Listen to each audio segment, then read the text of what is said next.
Hello guys, how are you all? Welcome to my page. আজকের ব্লগটিতে থাকবে সামরিক জাদুঘর নিয়ে। এটা ঢাকার বিজয় সরণিতে অবস্থিত। প্রথমে আমি বাসা থেকে বের হয়ে চলে গেলাম মতিঝিলে মেট্রো স্টেশনে।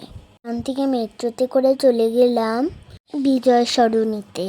সেখান থেকে একটু হেঁটে গেলেই সামরিক জাদুঘর। এখানে রয়েছে সেনাবাহিনী, নৌবাহিনী ও বিমান বাহিনীর ইতিহাস, ঐতিহ্য ও সাফল্যের আধার। এটা বাংলাদেশ সেনাবাহিনী দ্বারা পরিচালিত হয়। এখানে মুক্তিযুদ্ধের স্মারক, অস্ত্র, ট্যাঙ্ক, যুদ্ধবিমান সহ বিভিন্ন সামরিক সরঞ্জাম রাখা আছে।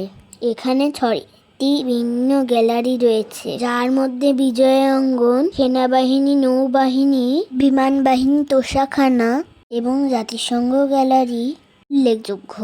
এখানে নতুনদের জন্য রয়েছে সামরিক প্রযুক্তি, ইতিহাস জানার সুযোগ এবং আরও অনেক কিছু। আমি যখন গ্যালারিগুলো ঘুরে ঘুরে দেখছিলাম, আমার কি যে ভালো লাগছিল। আমি তো এই জিনিসগুলো প্রথম দেখলাম। কত রকমের প্লেনের পাখা, বিভিন্ন রকমের অস্ত্র, কামান, আদিম যুগের ছুরি, কাঁচি, পাথর, আরও কত কি। এই জাদুঘরগুলো রয়েছে বলেই আমরা প্রাচীন যুগের কত কিছু দেখতে পারি, জানতে পারি। এই জাদুঘরটা বাংলাদেশ সেনাবাহিনীর ইতিহাস, বিভিন্ন অস্ত্র সংরক্ষণ ও প্রদর্শন করে। এখানে গিয়ে কত রকমের যুদ্ধবিমান রেখেছি।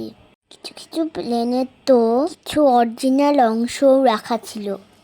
এখানে প্রবেশ মূল্য ছিল বড়দের জন্য 150 টাকা, অবশ্য বেবিদের জন্য ফ্রি ছিল।